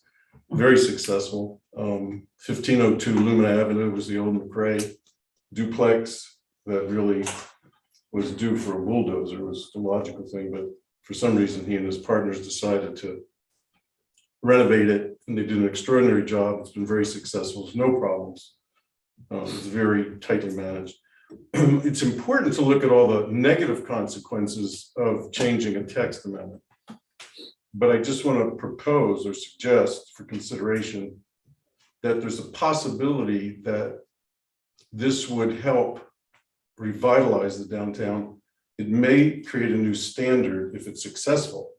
If the building is renovated and there's 4 apartments, there's 4 parking spaces, and it's successful the way we hope it is, it may give the folks along that corridor, that urban core, the idea that, whoa, maybe if I fix my building up and I put little 500, 700 foot units above I can actually make enough money to keep that strip clean. I mean, the objective, I think, for the town is to renovate that corridor. It's been talked about since I moved here 30 years ago. And it's hard, it's very hard because of all the government agencies and all.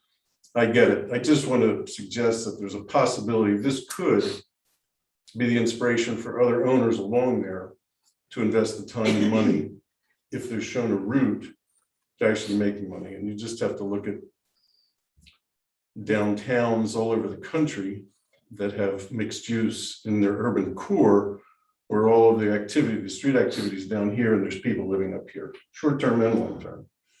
It's kind of the way urban cores work. And I will say this, I did mention this, that I thought, when I thought about this and was looking at this, that maybe this would be the beginning of, and this may be the wrong term to use, but cleaning up our downtown area. This could maybe be a good start if we could get it sorted out. And now, what I don't know if I agree with is that others would follow suit, because downtown area is owned very tightly by, and the bars. But I do think you have a very good point, and it is something I did think about personally. I personally thought about. So I think there's still a lot of sorting out to do and still some unanswered questions. I think you had a good one, but I do agree with that. And for some reason, Ross has the optimism to think that he could help inspire that little strip. Not me, it's the fight that I don't, it's not, but he's got the time and the energy and the optimism, and to actually, that's kind of his ideas to help redo the strip and turn it into what we all. Well, they're doing this a lot in towns. I've seen it a lot, Yeah. especially in Charleston, and they make you do an urban contract and things like that. And Right. because that's gonna be a noisy area. Yeah, and that's another thing too, those houses like where you used to be, they're constantly complaining about all the bar noise. But if you rent a place above that, that goes with it. Yeah, you That's have the to sign hardest- it. In Charleston, you have to Yeah. sign a contract that says you won't stop, you won't complain, Right. you won't call the police, you have to sign. Yeah. So Before you can rent one of these little that. I mean, he places. knows that exists, that problem exists, especially at 2 a.m. and 3 I mean, a.m. look, this is a risky proposition. Yes, From start to finish. It's building was built in 1948 by the Sappos. It was, as I understand, an ABC store downstairs Right. Mhm. and apartments upstairs. And It's an old building. Yes. I bet those apartment dwellers love being able to walk downstairs and pick up a bottle. That was probably their primary tenant. Same idea now, you just walk down Yeah. across the street.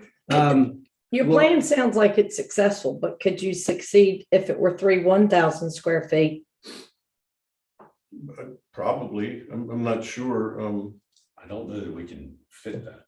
I'm reluctant to say, even if the answer was yes, I'm reluctant to say, let's go that way because we haven't done the architecture to try to sort that Well, I out. understand that. Again, it's back to that 1,500 to 500.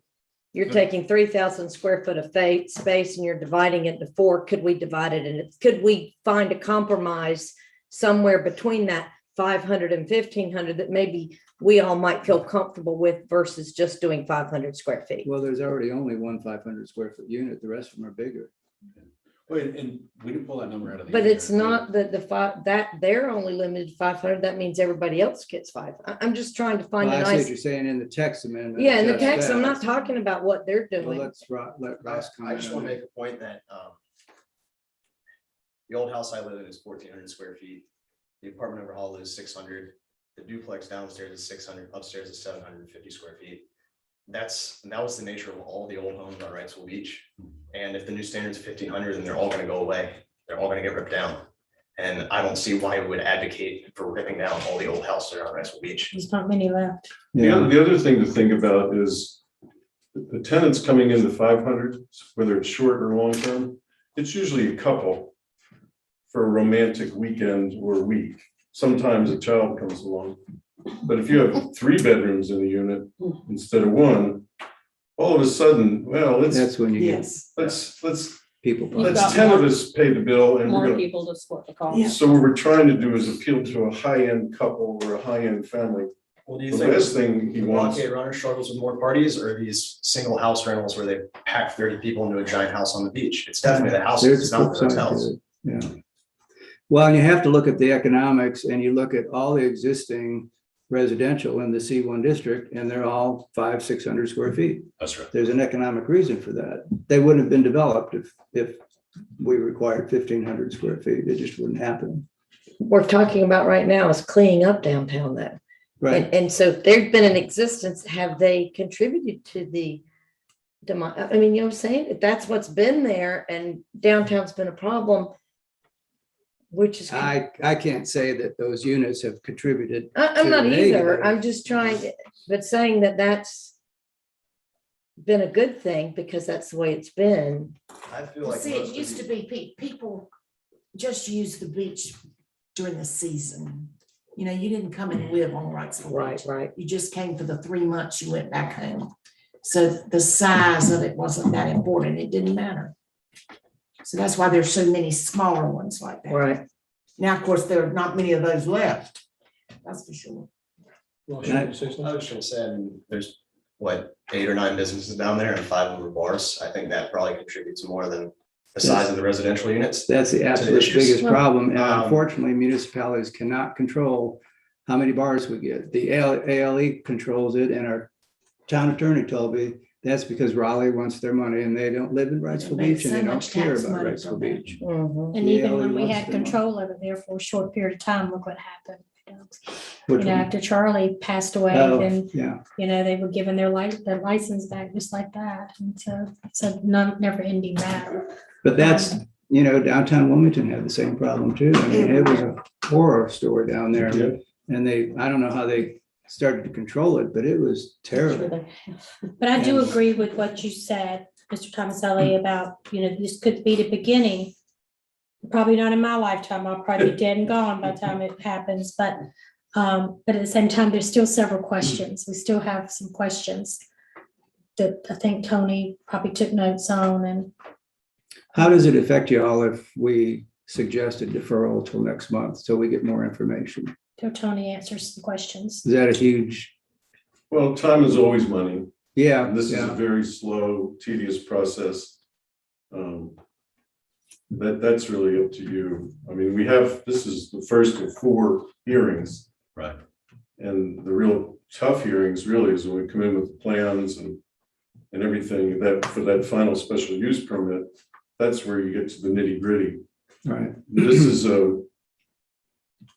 to engage the architects and everybody to go to work. We don't want them to go to work drawing one thing if it's gonna be Right. another, you know what I mean? So we'd have to delay all of that.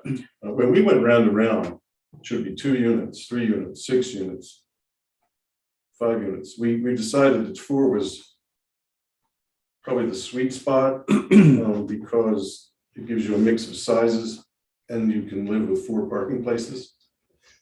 You couldn't have done more though, could you? How would you'd had to do away with Tower 7? Well, then it wouldn't be mixed use. Well, I originally said to Ross, well, let's do 6 and go to Tower 7 and change their lease, take 2 of their. I think parking that the parking spaces are dictated by the town though, aren't they? No. Weeds at least. Dictated by the number of chairs or something inside. Yeah, it's done by the, We may have given a parking exception. I'm Yes, not sure. they're already on the exception. at 6 though, could they have Yes. reduced it? I doubt it. I doubt. So that's they what I'm did. saying, it's not. But you know, who knows? We reduced it to 6.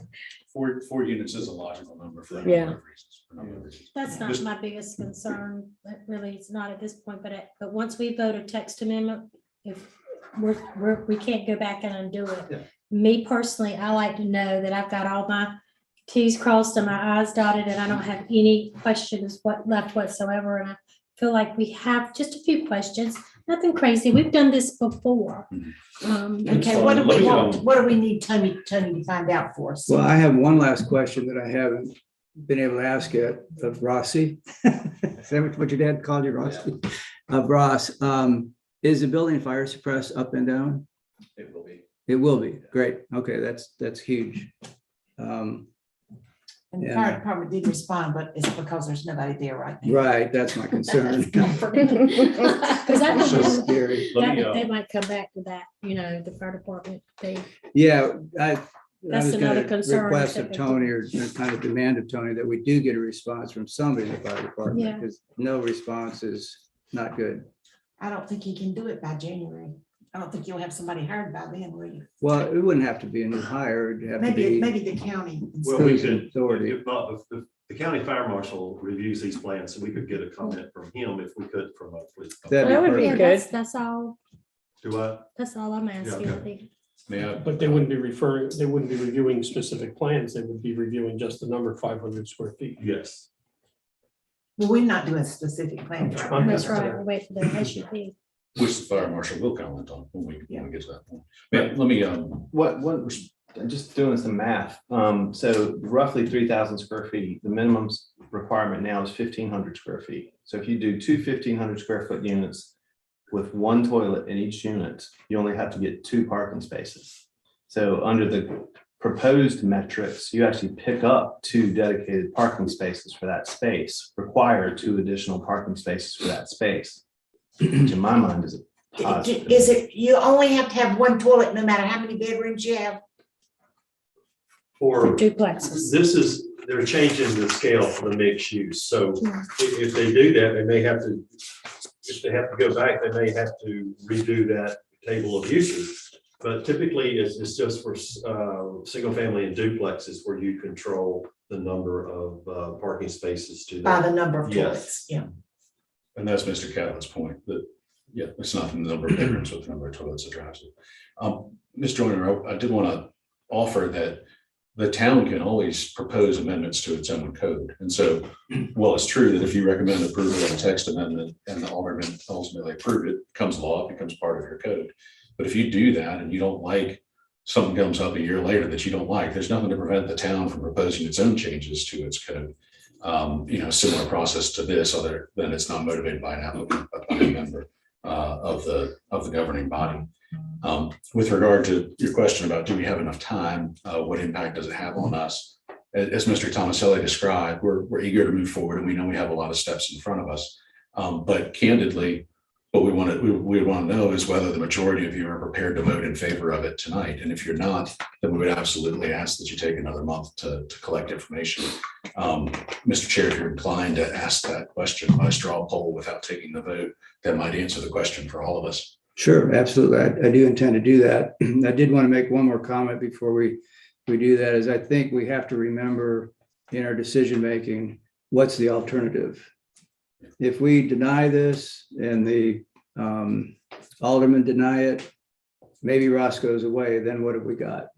We're back to square one. So I do think is this the lesser of two evils, or what's the alternative going forward? And how do we start to redevelop downtown? Because if he gets denied, he might just go away, and then the downtown stays the way it is for beyond your lifetime. Just something to think about Get when you your make a day. decision.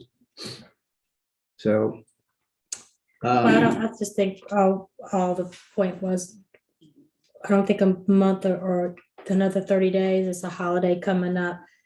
I'm sure you guys have holidays. I mean, I think there's some questions to be answered, and that's why I said it. I don't think Ross is going to go away. But because again, I like the idea of, because I do think it would be, like your dad said, a beginning process of cleaning up the downtown area. Again, I don't think it'll happen in my lifetime, but I think it's a start. But there are some questions, and we've given Tony all of those. So I did, before Sam suggested, I did plan on asking y'all, what's your thoughts about deferral for 30 days? I would encourage them not to go away, and I would not vote for it tonight because there's answers that I feel I need. We're expected by the Board of Aldermen to dig out these answers before we just lay it in their lap, something that's half-baked. Right. So And that's a I good would not vote point, for this tonight. because we're the ones that hear from the Board of Aldermen. If it comes to them and we didn't, because I think all of us agree that our job here is to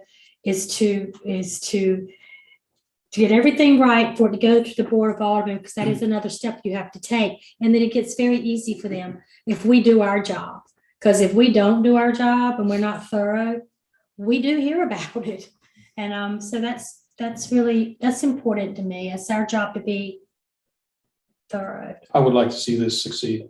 So would I. Downtown change, so Actually, I think I would say don't go I've away. always been in favor of that. I was in favor of, Shark Bar and those areas down there. I think it's a great concept, and clean up, as you said, looking at the positive side of it.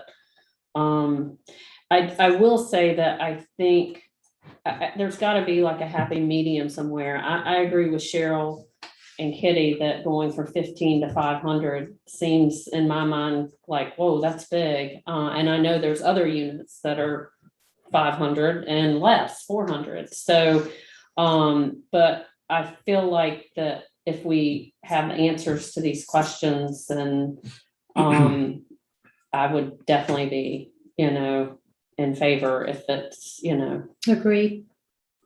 because I do think it's, as Mr. Tomaselli, as you said, I do think it could be the start of cleaning things up down there. And to your point, I had already been thinking about what you said, because we have 4 kids and they go on spring breaks together. And I'm gonna tell you, they pack some kids in. If there's a 2-bedroom place, they're sleeping on the couch, on the floor, to save money. So there is something to be said for that. And we've owned rental houses down here as well. So we know that you can pile some people in there. But anyway, I would like to see it, succeed. And I do think that it would be helpful if we had, the answer to a couple of those questions. And in the past, every time we've tabled something and come back to it, answers to all our questions, we've all agreed very quickly. It's not, as soon as our questions are answered, it's a done, when we do it, we move on. And we did it with Bevy Mart, and we've done it with a lot of places. We did it with the Marina Restaurant. That was debt. tabled Well, that one took a little longer. 2 or 3 times. twice. Yeah, but I'm saying this is basically to me a little bit like Bevy Mart, we just let us get it clear in our mind and a couple of questions answered, just so there's nothing to worry about later. And then when we meet again, which is January 4th, Somewhere in the first Tuesday in January. first Tuesday in January, then it's so much smoother. And I think we would all feel better about our decision. Well, I would say, based on this discussion, it seems apparent that there are not 4 people on the board inclined to vote in favor of this without additional information. And so that said, we are willing to cooperate to continue it for a month. at your wish. To the extent that you have questions that we can answer between now and then, please call on us. This is a purely legislative thing. Even on a special use permit, as I understand the law, when we get to that point, I think you're still allowed to talk to us, but I know you are. I know you are now. And so please know that we're resourced and interested to answer any questions that we can to help you better understand the impact of this. I know you're going to rely heavily on staff for that, but I want to make sure that you know that our door's open. Yeah. Right. Yeah, I don't Thank think you. any of us would hesitate to do that. Great. The Yeah, one thing thank I'd you. like for Tony to do is get a fire opinion. Yes, I was Yes, gonna go absolutely. call That's the a biggie. board. What do and you make have sure- down the, This is what I have so far. okay, Okay. Parking passes. Yeah. okay. Is there a possibility you All get right, those? right. Is a question. And then how many other properties could this apply to in the C1? Mhm. And then the other one's fire chief comments or fire department Yes. comments. Is that it? Perfect. Yeah, Tony, on the table of properties is how I was referring to it. Yes, what are the other ones? But something about the characteristics of those. Like, are we talking about one apartment or are we talking about? is there a way More to apartments determine the potentially. square footage? Well, the no, because I don't Footprint? think we have settled on that yet, because right now it's 500. Oh, but the square footage is the number. The potential. Whatever we decide on square footage, it's just a divisor. We can give an estimate, but see, some buildings may be, let's say Jerry Allen's, we're gonna have to probably call them up, or it's all about design too. Let's say Yeah. it may be 4,000 feet. Well, they can't do 4,000 feet because of exit ways, things have a like that could be hallway. needed. That's gonna be difficult to say that somebody else could put 8 in or 10 in. They also can't spend more than 50% without That's raising the correct. building. You're right. So all those things come into play. So I'm not sure I can Oh, yeah. narrow it down. They can do 4 units or 10 You've been units doing is for the like a question. month. I understand you can't determine the number of units, Right. but a reasonable estimate of the square was, footage. they Square can work footage, with. I think I can give you that, yes. Okay, I think you're And- picking up a positive reaction from the group. Yes, Just- I mean, everything looks great. Thank you. absolutely. I mean, I think Tony, it'll be a and- positive. Tony, and also relative to those properties, can you identify the ownership of those properties that you wind up on that list? You want more than the business name ownership, LLC? I know where he's I- going with I that. understand you're gonna wind up with a bunch of LLCs probably, but Okay, if that's what we get, that's what we Okay. get. We can. we'll do from that. that, but- And Tony, for the applicants' benefit, who won't be on this board in January? Oh, We all will. You'll all be here. February, Well, February. Yeah, we'll all be here. Okay. That's why We it's changed advantage to do it in January. Yeah, that's why we. Yeah. do We that. lose Meeting one in in February. January, so we're good. January Yeah. would stay the same, Well, I right? term out, I can't re-up, and I don't know, is anybody else up? Karen and Neil, but nothing changes until February. Okay. So Right. we'll all. You're still not be out of there. here yet. No, I don't want to be, but I have to be. I enjoy it. So no, it'll all still be fresh and Well, and the good thing is you got the holidays that hopefully won't hold your construction up too much. A lot of them don't work during that. There could be 30 days it would have been worse to wait. So at least you got some holidays to take space of that a little bit This, anyway. this is for us old folks. The going from 15 to 5 is big. And the fire department. Well, yeah. And I think you probably can see it, but there aren't a lot of 1,500-foot residences No. in the mixed use No. right now. And there are many that are between 500 and 1,000 feet. That's the market telling us that that's what's needed and that's what's in demand. We completely have deference for your process, and our sense of urgency and enthusiasm comes second to you doing what you need to do. Oh, we appreciate To your the point you patience. just made about, that's what the market is demanding. Can you point out in this C1, the units that you feel are the most competitively comparable to where you're headed, where you want to head? Sure. The one that I've done over Hollow. If you want to see pictures of it, or I can share that. One you've done where? Over top of Hollow, the apartment there. Oh, yes, right. It's right at 500 square feet, and we, stripped it back to the studs and redid it.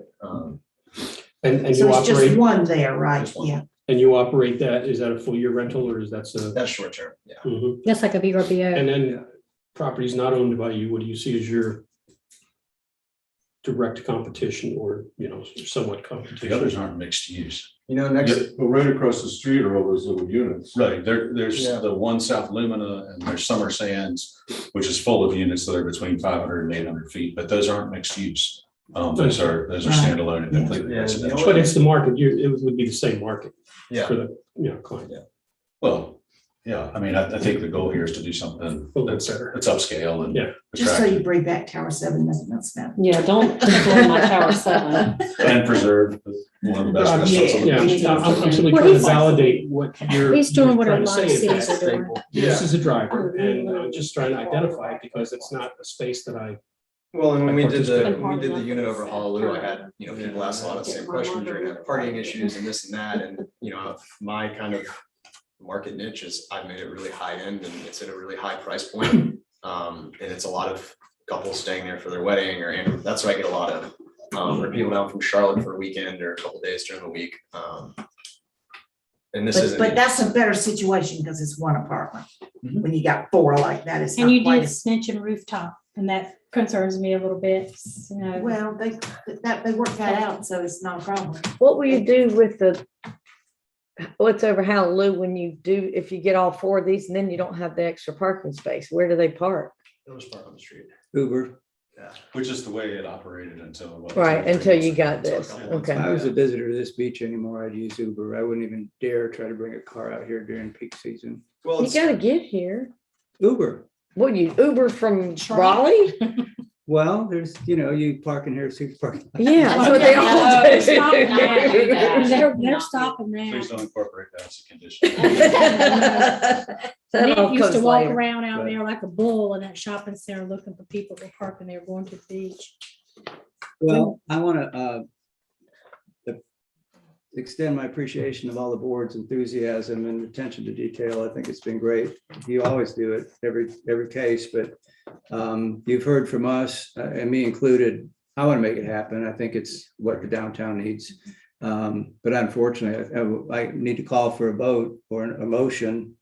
To table it. Well, to open and continue to the January Yes. 2022 meeting. So Yeah, that's what we need to do. we have to use that term continue so they don't have to Yes. You're right. reapply and all that stuff. So, But Did we ask for Before you make- public? oh, comment? I'm sorry. Oh, does anybody in the public want to speak? Nancy Faye? Nancy Faye? I'm full in agreement. Oh, there we go. There's another vote. I didn't realize, and thank you, Ms. King, for bringing this up. I didn't realize that you had a pending change coming to the makeup of the board. In But that won't be February. till, Yes, till the new members won't vote. You till- will still have till one more meeting. February. And then we've got one more opportunity.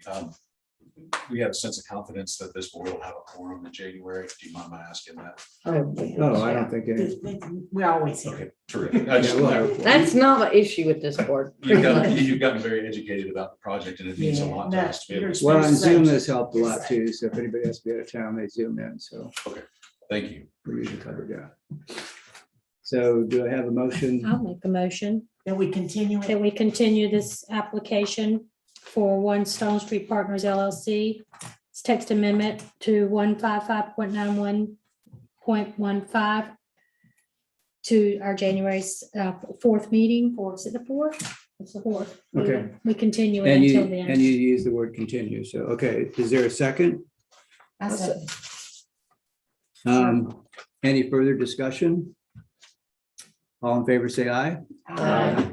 Okay, that was you. Oh, he left again. That was unanimous, Robert. Thank you, members. Over there. Appreciate it. Thank you. Thank you. Thank Is that you. yours? I brought it in from the car. What Oh, does I it say? have one that Oh, I that's voted. when I got it, when I got voted. Did you, was it yours? There's Oh, mine. there you go. We have matching pens. We do. I thought it was mine, but it's yours.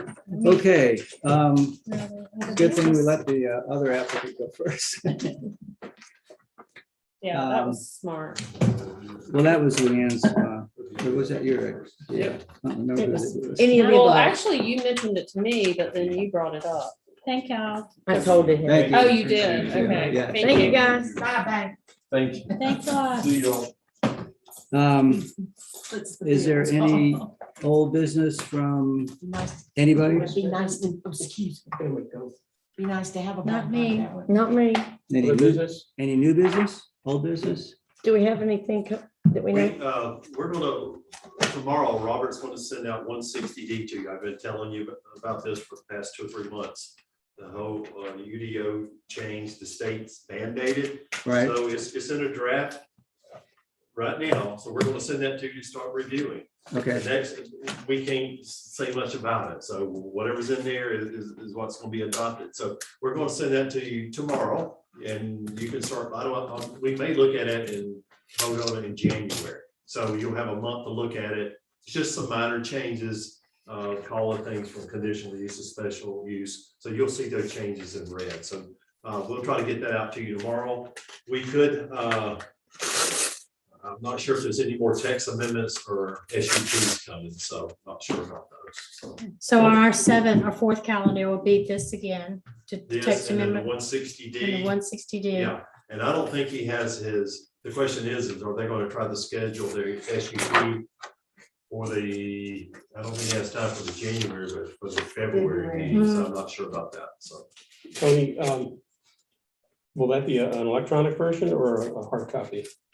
Do you want to, well, we can send it electronically. I can get you some printed if you like. I can I stop like by and pick up a printed. printed copy. Okay. I might swing by and get a printed Okay, copy. what we'll have to do is, let me do this. Let me get them ready first. I'll send them to you electronically and try to get some. Yeah, How many I'd like to people see it want, printed as paper well. copies? The old people. I'm a paper person. I hate. Okay, so let me. print them And, all. well, and Cheryl, she said. Okay, let me, Please. let us print them and then we'll. If this let you kind of know thing, when it they're ready. doesn't matter how we feel about it. It Tony, goes. Yeah, pretty much. This is a big thick document. Oh, never mind. You don't have to run out. Well, we can print them off. Well- It's front and back, so. Yeah, I mean, I have my old version, but it's Okay. worn out at this point that Right. I got from You're probably David hoping we won't years read ago. it out. There's nothing we can really do about it. It's a given, right? That's why I hate people waste that paper. Yeah, it should have been adopted. So, Tony, I made a trip around the island looking at the different construction sites, and a couple of questions for you. What does a construction site have to post, visibly post as far as? Typically, residential, there's no commercial, there's some requirements. Even the inspection boxes now, the counties and stuff, state are not doing even those anymore. Everything's electronic, so they go to their iPad or iPhone Okay. and look at inspection. So that's not a requirement, just Porta Johns and things like that. And that's it. Porta Johns what? One Porta John Oh, per site or whatever. okay, and fencing is optional or still? Fencing is optional, commercial would be more restrictive, but residential, we don't have any requirements. Mhm. We have requirements for silt fencing on soundfront properties, and we probably have some people who are missing some of those fencing. So, you've probably seen plantation builders signs up that post the rules. They post the hours of working, I saw one yeah. in my whole trip. I saw one. And then we have some printed signs that sometimes we give to the contractors, and sometimes we put them out there if there's noise violations that we. Well, this is the time of year where you can open your window. Right. And I'm hearing hammering all the time. I can't tell where it's coming from unless I get out of my pajamas and go take a walk. But the point is, and sometimes I can see it, Right. but I know it's coming, it was for a while coming from your. There's Augusta Street and Raleigh Street. We got a lot of houses. Yeah, I'm pretty sure. And I can Yeah, also 'cause- hear them over on Pelican. And it just, so I only saw one of those yellow signs, that talks about the It's, work it's, hours. it's. You're it's talking not a about re- before it's not a 8 a.m., requirement. right? So how can we get that to become a requirement? We'd have to do some type of policy change or something like that, or we can, I don't think it would be an ordinance, but I'll look into that and see. Well, I recall several meetings back where I asked the question, and you said you did have signs prepared, but they weren't put out. But if there's no requirement to have it, it's kind of just useless. Certainly if it's in the trunk of a car, not posted and being effective. Unless staff goes, sometimes we'll go post them. We had a complaint this morning about the Raleigh Street area, and we contact them. Well, I don't know if we put a sign up, but we'll do that there. I will tell you, they started pouring the swimming pool. Oh, on the No, roof? No, what would be the address? Okay. Anyway, they started pouring it 10 after 6 one weekday morning and had concrete trucks coming in. I didn't complain. I was awake. I guess nobody else complained because you didn't hear about it, but It was on Pelican? yeah, let's see, I'm 54. Well, Neil's house, I think they've been working on the pool there. His is rooftop, isn't it? That's right, but I think it was Johnson down further. This Smith's. Okay. I know exactly which house I saw those cement trucks there early one morning. 'cause I yeah, go it work was, out at 6. Oh, you're And talking come about back at the, like you're 7. talking about the builder? Yeah. Yeah, Mark Johnson. Yeah. Maybe Mark Yeah. Johnson. Yeah. Okay. So Mark, if you're listening, Well, they know not to do that. It's just, they do it anyway. they Truck drivers do. don't seem to know. Is there a fine for that? Everyone's Yeah, making. yes, it's a $250 fine. If the police gets there and. And they have to be there witnesses doing it? that it's noise or Shannon or Scott, Yeah, or I'm out there or whatever, so. I call the police all the time. I call them all the time. I don't even care. I call them all. the But I what do you didn't- do? Just call I just, 911? that's what they want you to do. And they're like, well, Miss Leanne, we'll do this, or Miss Leanne, we'll do that. And I don't care anymore. I'm just, you know. Tony, 18 East Henderson Street, it's a duplex up and down. It's being renovated, gut renovation, and I see they've installed this cantilever runway for the utilities, for the HVAC. I don't know if they're gonna decommission the stuff that's on the other side of the house. It's, you I'm know, checking, I'm not sure. Oh, on it's- East Henderson. on East Henderson, it's a full length. It's like what you have next to you, except it's way up overhead and it's cantilevered. And then next to it at 16, I had sent you a picture of that one, which is a cantilever deck off the roof. I'll check on that. I know you sent us something on that one. Doesn't that cantilever like vibrate the house and? While we're complaining, if we'd all put it down in our notes, we've got to do something about this swimming pool equipment. I've got one sitting right next to my kitchen and it sounds like a jet engine and it runs all the time, 24/7. And I think in fairness to the neighbors, because we're so close, I mean, mine's a done deal now, but I think we need to make them put them in the backyard. They need to listen to it. If they want a swimming pool, don't burden the Qualifies next. a noise disturbance? That's a noise ordinance? No, that wouldn't. Mm-mm. Even if it makes too much noise? It would be like your HVAC's making a noise. There's nothing that's, if it's a radio or something like that, it probably could, but Oh, I I'll should know talk to if it- some of these pool guys and try to think of some type of solution to that. I think the solution is make them, if they're gonna put a swimming pool in, Put it on their deck. put it on their deck or in their backyard. Yeah, I mean, that's what they did, but they stuck it. They stuck it so the next door neighbor hears it. They don't hear it because it's around the corner. from them. Now the air conditioners, I mean, they're quiet. Now, until 4 years so out. then they get 5, 6 years old, they'll be those too, but everybody's got an air conditioner, but I think swimming pool is a luxury. If I You don't recall have a to do discussion about those stands. and how many units No, have no, to- did they I don't to have enough accommodate? room. Yeah. Sorry? When we talked about the stands and how many did they have to accommodate and all that kind of stuff. Well, here's a simple duplex. And it's got this huge structure to it. And it's I'll got, go down it's there got and stuff look on the at other it. side of the house already, so I can't imagine what they're gonna put up there. I'll go look at it. Okay, we'll check into it. I s- I assume Karen wants to adjourn. Yeah. Is there a motion to adjourn? I'll make a motion to adjourn. Second, anybody? So Oh, okay, he said. I'll say, Neil said second. All in favor, say aye. Aye, Thank you. thank you. I was Thank just- y'all. Merry Christmas. Merry Christmas Yeah, to Merry you. Christmas. We won't I was see just ya. adding all my List. dates for next year into my phone, so I don't forget.